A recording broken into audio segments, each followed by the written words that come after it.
கர்த்தருடைய பரிசுத்தமான நாம மகிமைப்படுவதாக. ஆசீர்வாதமான ஒரு நல்ல கால வேளையிலேயும் அனுதின மன்னா என்கிற வேத தியானத்தினால் உங்களை சந்திப்பதில் மிகுந்த சந்தோஷம்.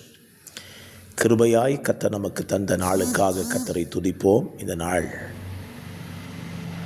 மார்ச் மாதம் 5ஆம் தேதி புதன்கிழமை காலவேளை. இந்த காலவேளையிலையும் தேவனாகிய கர்த்தர் நமக்கு தந்த வேதத்திலிருந்து யாத்திராகமம் 37ஆம் அதிகாரத்தை தியானத்திற்காக எடுத்துக்கொள்வோம். இந்த அதிகாரத்தில் 29 வசனங்களை உள்ளடக்கி எழுதப்பட்டிருக்கிறது. இந்த அதிகாரத்தில் ஆசரிப்பு கூடாரத்தில் தேவன் செய்ய சொன்னதான பலிபீடங்களை, குத்துவிளக்கை, மேஜையை, கிருபாசனத்தண்டை, கிருபாசனம் இவைகளெல்லாம் எப்படி உருவாக்கப்பட வேண்டும் என்பதை ஆண்டவர் மோசையின் மூலமாய் சொல்லிக் கொடுத்ததை பெசலெயேல் மிகுந்த ஞானத்தோடு கூட அவன் செய்வதை இந்த அதிகாரத்தில் வாசிக்கலாம். இந்த அதிகாரத்தை நீங்கள் வாசிக்கும் பொழுது இவைகளில் ஒரு காரியத்தை நாம் புரிந்து கொள்ள முடியும். அதை இந்த தியானத்திற்காக எடுத்துக்கொள்வோம். ஆசரிப்பு கூடாரத்திலே பனிமூட்டுகளாய் செய்யப்பட்ட சகலவிதமான பொருட்களும் சாதாரணமான பொருட்களை கொண்டு செய்யப்படவில்லை. அது செய்யப்பட்டதான பொருட்களை நீங்கள் கவனிப்பீர்களானால் சித்தி மரம், கேதுரு மரம், பசும் பொன் அப்படின்னு சொல்லி உயர்ந்த உலோகங்களினால், உயர்ந்த மரங்களினால் தான் ஆசரிப்பு கூடாரம் வடிவமைக்கப்பட்டது. அதன் ஒவ்வொரு பொருட்களும் தகன பலிபீடமாக இருக்கட்டும், கிருபாசனமாக இருக்கட்டும், எல்லாமே உயர்ந்த உலோகங்களாலும் உயர்ந்த மரங்களாலும் தான் செய்யப்பட்டது.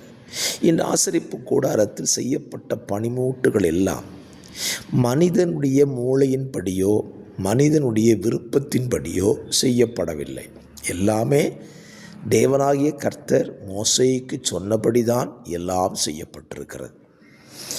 இதை நீங்கள் இந்த அதிகாரத்தில், எல்லா அதிகாரத்திலேயும் நீங்கள் கவனிக்க முடியும்.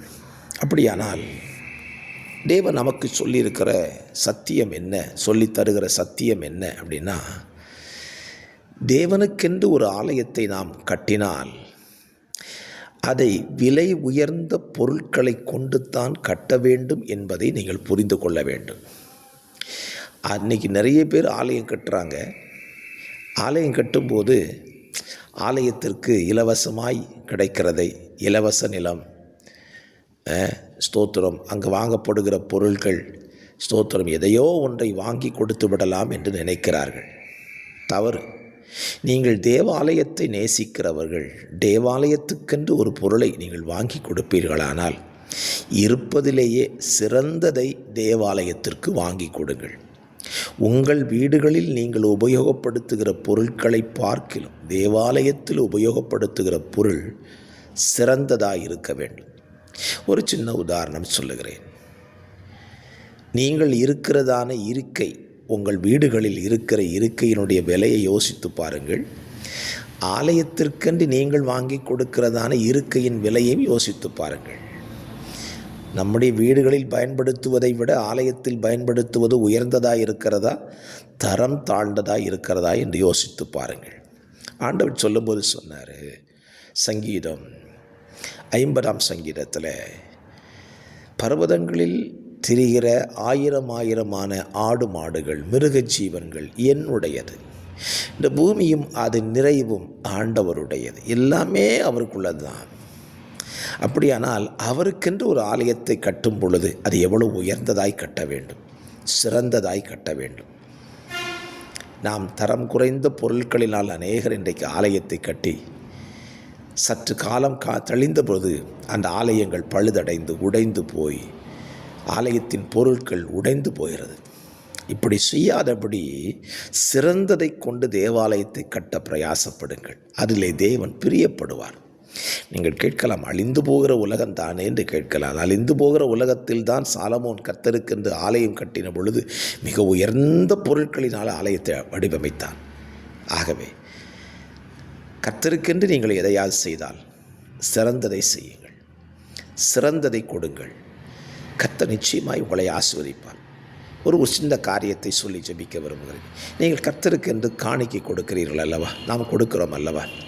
அந்த காணிக்கையை நீங்கள் சற்று நீங்கள் உங்கள் கையில் எடுத்து பாருங்கள். நிறைய பேரை கவனிக்காமல் அந்த ஆலயத்தில் காணிக்கை போட்டுறீங்கன்னு நினைக்கிறேன். கிழிந்த நோட்டு, கடையிலே வாங்க மறுக்கிற ரூபாய் நோட்டுக்களை ஆலயத்தின் பெட்டிகளில் போட்டுவிட்டு சொல்லுகிறோமே, கர்த்தர் இதில் பிரியப்படுவாரா? யோசித்து பாருங்கள். நாம் கர்த்தருக்கு காணிக்கை கொடுக்கிறதா இருந்தாலும் சிறந்ததை கொடுப்போம். அதிலே தேவன் பிரியப்படுவார். ஜெபிக்கலாம். பரிசுத்த பிதாவே, இந்த நல்ல காலவேளையிலே எங்கள் தேவனுக்கென்று நாங்கள் செய்வதெல்லாம் சிறந்ததை கொடுக்க பரலோகத்தின் தகப்பன் உதவி செய்யும். வார்த்தையை கேட்கிற பிள்ளைகளை அப்படியே நடத்தும்.